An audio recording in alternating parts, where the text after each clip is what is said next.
Halo teman-teman, perkenalkan kami dari kelompok C yang beranggotakan Elvara Salsabila dengan NIM F1B019046, Miftahul Janah dengan NIM F1B019044, Fiorentina Natasha Alva Cecilia dengan NIM F1B019064, Satria Ramadan dengan NIM F1B019060, dan yang terakhir Arya Putra Iksan Nurizal dengan NIM F1B019075. Pada kesempatan ini, kami akan membahas mengenai penyusunan APBN yang dimulai dari definisi APBN, siklus APBN, prinsip penyusunan APBN, keuangan negara di tengah pandemi, dan pelaksanaan refocusing dan realokasi APBN. Memasuki materi yang pertama, kira-kira apa itu APBN? APBN memiliki dua pandangan, yaitu dalam arti sempit dan arti luas. Dalam arti sempit adalah semua pendapatan APBN, belanja, dan pembiayaan negara yang dalam hal ini didefinisikan sebagai pemerintah atau negara. Sedangkan dalam arti luas ditambahkan dalam bentuk kekayaan negara yang dipisahkan.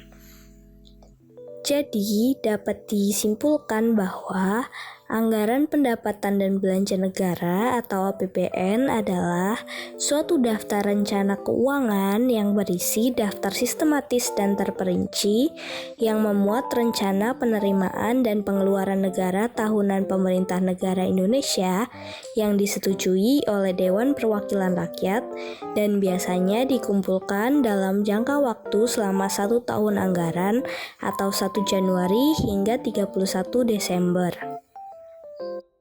Selanjutnya adalah siklus APBN. Terdapat 5 tahapan utama dalam siklus anggaran di Indonesia. Yang pertama adalah perencanaan dan penganggaran APBN. Tahapan ini terdiri dari yang pertama, pemerintah menyampaikan pokok-pokok kebijakan fiskal dan kerangka ekonomi makro kepada Dewan Perwakilan Rakyat di bulan Mei. Selanjutnya, pemerintah pusat dan DPR membahas kebijakan umum dan prioritas anggaran sebagai acuan bagi kementerian lembaga dalam penyusunan anggaran.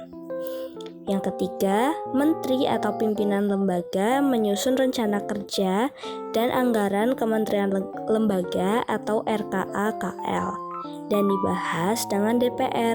Hasilnya akan disampaikan ke Menteri Keuangan sebagai bahan rancangan Undang-Undang APBN tahun berikutnya. Lalu, pemerintah pusat menyampaikan RUU APBN dan nota keuangan kepada DPR untuk dibahas di bulan Agustus.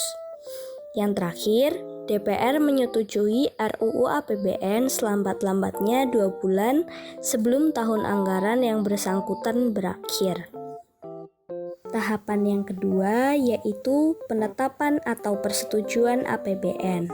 Kegiatan penentuan atau persetujuan anggaran dilakukan pada tahap pertama sekitar bulan Oktober sampai Desember. Kegiatan dalam fase ini menjadi pembahasan rancangan anggaran dan rancangan undang-undang anggaran dan adopsi oleh parlemen. Selanjutnya, berdasarkan persetujuan dari DPR, RUU APBN ditetapkan menjadi Undang-Undang APBN. Penentuan Undang-Undang APBN diikuti oleh pembentukan keputusan Presiden tentang anggaran rinci sebagai lampiran Undang-Undang APBN. Tahapan selanjutnya adalah pelaksanaan APBN. Setelah Undang-Undang APBN ditetapkan, rincian pelaksanaannya dituangkan dalam Peraturan Presiden tentang Rincian APBN. Menteri Keuangan memberitahukan KL agar menyampaikan dokumen pelaksanaan anggaran berdasarkan alokasi dalam Peraturan Presiden tentang Rincian APBN. Menteri Keuangan mengesahkan dokumen pelaksanaan anggaran dan disampaikan kepada menteri atau pimpinan lembaga, Badan Pemeriksa Keuangan atau BPK, Gubernur, Direktur Jenderal Anggaran, Direktur Jenderal Perbendaharaan, Kepala Kantor Wilayah Dirjen Perbendaharaan terkait, Kuasa Bendahara Umum Negara atau KPPN terkait, dan kuasa pengguna anggaran. Selanjutnya, penanggung jawab kegiatan mengajukan dana dengan menerbitkan surat pemerintah membayar atau SPM kepada kuasa BUN. Setelah itu, pemerintah menyusun laporan realisasi semester 1 APBN dan prognosis dan disampaikan ke DPR selambat-lambatnya akhir Juli tahun anggaran yang bersangkutan. Dan terakhir, jika ada penyesuaian, pemerintah pusat mengajukan RUU perubahan APBN. Tahap yang keempat adalah tahap pengawasan pelaksanaan. Tahap ini berupa pengawasan yang dilakukan atasan kepala kantor atau Satker atau KL. Lalu Inspektorat Jenderal melakukan pengawasan atas pelaksanaan APBN dan pengawasan oleh DPR. Tahap yang terakhir adalah tahap pertanggungjawaban. Menteri atau pimpinan lembaga membuat laporan keuangan berupa laporan realisasi anggaran, neraca, dan catatan atas laporan keuangan. Laporan keuangan disampaikan ke Menteri Keuangan paling lambat 2 bulan setelah tahun anggaran yang bersangkutan berakhir. Lalu Menteri Keuangan menyusun rekapitulasi LK dan disampaikan ke Presiden. Presiden menyampaikan laporan keuangan ke BPK untuk diaudit. Laporan keuangan yang diaudit disampaikan Presiden ke DPR sebagai RUU Pertanggungjawaban Pelaksanaan APBN. Materi selanjutnya adalah prinsip penyusunan APBN. Sejak disahkannya Undang-Undang Nomor 17 Tahun 2003 tentang Keuangan Negara dan Undang-Undang Nomor 1 Tahun 2004 tentang Perbendaharaan Negara, pengelolaan APBN mengalami perubahan dalam proses penganggaran dari perencanaan hingga pelaksanaan anggaran. Prinsip penyusunan APBN memiliki 2 aspek, yaitu aspek pendapatan dan aspek pengeluaran. Berdasarkan aspek pendapatan, prinsip penyusunan APBN adalah yang pertama, intensifikasi penerimaan anggaran dalam jumlah dan kecepatan penyetoran.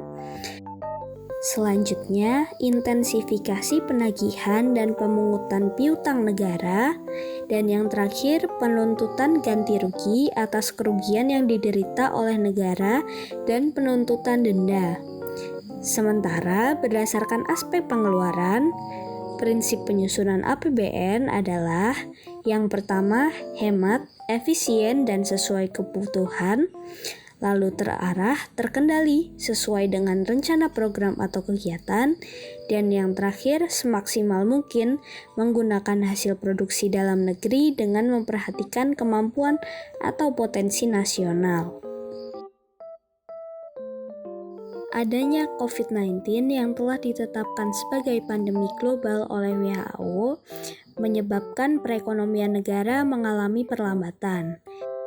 Dampak lain akibat pengaruh COVID-19 terhadap perekonomian yaitu dunia usaha mengalami penurunan produktivitas usaha yang diikuti dengan PHK karyawan, di mana hal ini disebabkan oleh pandemi COVID-19.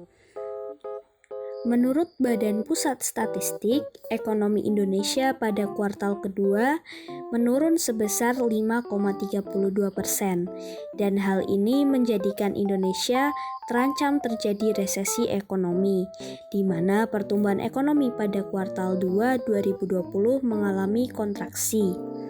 Adapun dampak pandemi COVID-19 ini juga berdampak pada daya beli masyarakat yang menurun, di mana uang di masyarakat tidak lancar, dan pada saat yang sama produksi barang mengalami gangguan akibat operasional usaha tidak berjalan sebagaimana mestinya, sehingga perekonomian mengalami perlambatan. Dampak ekonomi yang ditimbulkan dari adanya pandemi COVID-19 ini lebih rumit jika dibandingkan dengan krisis ekonomi global pada tahun 2008 hingga 2009 yang dirasakan para pemimpin negara di dunia dan para pengambil keputusan di sektor dunia usaha. Asumsi dampak ekonomi dari pandemi COVID-19 berupa guncangan akibat supply yang negatif. Setidaknya terdapat dua kondisi yang mengakibatkan guncangan ini. Yang pertama, para pekerja sektor manufaktur terpapar virus sehingga mereka berhenti bekerja. Otomatis hal tersebut mengurangi kapasitas produksi. Seperti yang ditegaskan oleh Atkinson 2020, bila 10% penduduk bumi terkena infeksi dapat mengakibatkan kekurangan tenaga kerja yang serius, maka akan mempengaruhi infrastruktur ekonomi dan keuangan negara. Kedua, aktivitas penduduk dibatasi untuk menekan penyebaran, namun sekaligus berdampak pada pengurangan produksi, penurunan perdagangan internasional, ekonomi kreatif, pariwisata, dan kegiatan ekonomi lainnya. Materi yang terakhir adalah pelaksanaan kebijakan refocusing dan realokasi APBN di tengah pandemi. Refocusing merupakan suatu alternatif dalam meminimalisir terjadinya resesi ekonomi guna menjamin stabilitas ekonomi nasional. Refocusing dapat digunakan oleh suatu negara untuk menjamin stabilitas keuangan akibat hentakan ekonomi global dan membuat sistem ekonomi menjadi menurun dikarenakan terjadi keadaan yang tidak tepat atau sedang mengalami krisis. Dalam aspek kebijakan anggaran, aturan khusus yang mengatur tentang refocusing yang diatur pemerintah melalui Instruksi Presiden Nomor 4 Tahun 2020 tentang refocusing kegiatan, realokasi anggaran, serta pengadaan barang dan jasa dalam rangka percepatan penanganan COVID-19. Peninjauan struktur APBN ini ditempuh melalui penetapan Peraturan Presiden Nomor 54 Tahun 2020 dan kemudian kembali diubah dengan terbitnya Peraturan Presiden Nomor 72 Tahun 2020. Dengan adanya akumulasi penyebaran COVID-19 secara langsung, menekan dengan hebat perekonomian baik daerah maupun pusat. Oleh karena itu, dengan dasar unpredictable situation, Bank Indonesia menetapkan proyeksi pertumbuhan ekonomi sebesar 4,2 hingga 4,6% dengan perbandingan lebih tinggi dari proyeksi ADB dan IMF, di mana ADB memproyeksikan pertumbuhan sebesar 2,55, sedangkan IMF memproyeksikan sebesar 0,5%. Selanjutnya mengenai aktor yang berperan dalam menyusun refocusing dan realokasi APBN. Jika mengacu pada surat edaran nomor SE-2/PK/2021 yang dikeluarkan oleh Kementerian Keuangan tentang penyesuaian penggunaan anggaran transfer ke daerah dan dana desa tahun anggaran 2021 untuk penanganan pandemi coronavirus disease 2019, bahwa dalam surat tersebut terdapat tembusan kepada Kementerian Keuangan, Menko Perekonomian, Mendagri, Menteri PUPR, Menteri Kesehatan, Menparekraf, Mentan, Mendak, Menhub, Menteri LHK, Mendikbud, Menteri KKP, Bappenas, Mendes, PDTT, Kepala BKKBN, Kepala Perpustakaan Nasional Republik Indonesia, dan Wakil Menteri Keuangan yang ditujukan kepada gubernur, bupati atau wali kota, kepala desa, atau yang setingkat. Oleh karena itu, dalam penyusunan refocusing anggaran ini dilakukan oleh kurang lebih 17 kementerian atau lembaga yang terkait. Selanjutnya mengenai pelaksanaan kebijakan refocusing dan realokasi. Poin pertama, anggaran 2021 ini lebih difokuskan untuk vaksinasi massal sejalan dengan perintah Presiden. Kemudian menindaklanjuti arahan Presiden pada sidang Kabinet tanggal 6 Januari 2021 dengan agenda evaluasi pelaksanaan APBN 2020 dan implementasi kebijakan APBN tahun 2021, Menteri Keuangan telah menyampaikan surat nomor S-30-MK.02/2021 tanggal 12 Januari 2020 perihal refocusing dan realokasi belanja kementerian atau lembaga tahun 2021 kepada para menteri atau pimpinan lembaga selaku pengguna anggaran. Kemudian dalam vaksinasi nasional, negara membutuhkan anggaran sebesar 74 triliun rupiah. Kebutuhan tersebut dipenuhi dari alokasi existing sebesar 18 triliun rupiah. Sisa lebih pembiayaan anggaran tahun 2020 sebesar 36,4 triliun rupiah dan sisanya dari refocusing dan realokasi belanja kementerian atau lembaga. Dalam rencana kerja pemerintah tahun 2021, pemerintah telah menetapkan 7 prioritas nasional yang akan mendukung pemulihan ekonomi dan reformasi sosial yang terpadu dan terintegrasi. Kemudian, kondisi darurat akibat dampak pandemi COVID-19 membuat pemerintah menerbitkan Perpu nomor 1 tahun 2020. Pihak yang mendapat keuntungan atas pelaksanaan refocusing dan realokasi. Yang pertama, output di bidang kesehatan dari belanja pusat, termasuk untuk pembayaran insentif tenaga kesehatan, bantuan iuran jaminan kesehatan nasional, alat material kesehatan pada 110 rumah sakit di lingkungan Kementerian Pertahanan, TNI, Polri, juga santunan untuk tenaga kesehatan yang gugur karena penanganan COVID.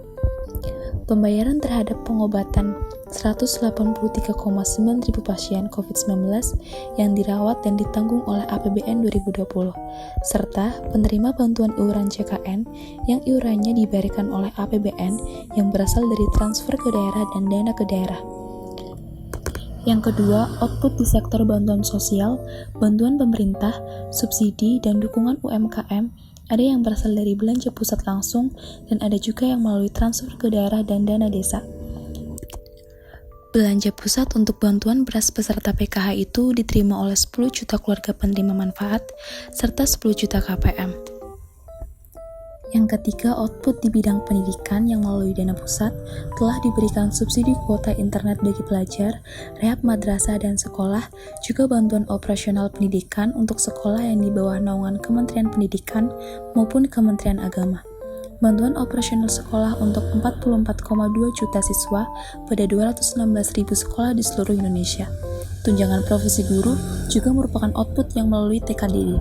Lalu juga pelatihan kepariwisataan untuk di berbagai macam tempat, dan melalui kegiatan pembiayaan ada penerima beasiswa baru tahun lalu.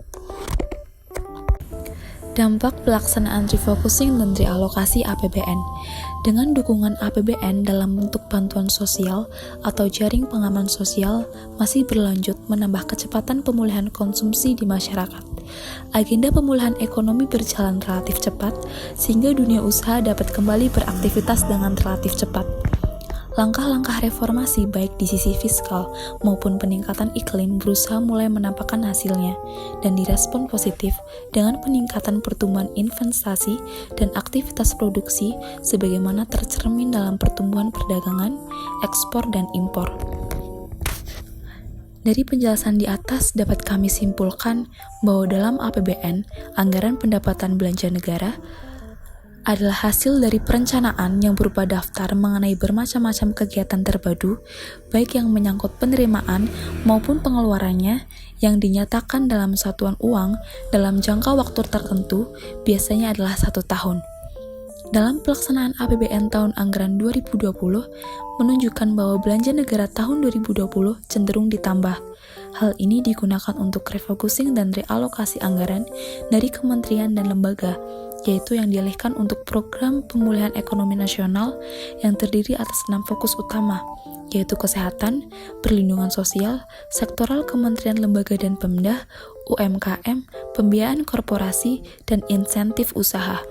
Untuk kebijakan realokasi anggaran ini juga masih ditetapkan untuk anggaran periode tahun 2021, di mana dalam anggaran 2021 ini lebih difokuskan untuk vaksinasi massal.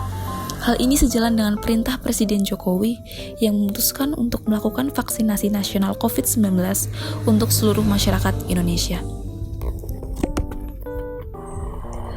Demikian presentasi dari kelompok kami, kurang lebihnya kami mohon maaf. Terima kasih atas perhatiannya. Wassalamualaikum warahmatullahi wabarakatuh.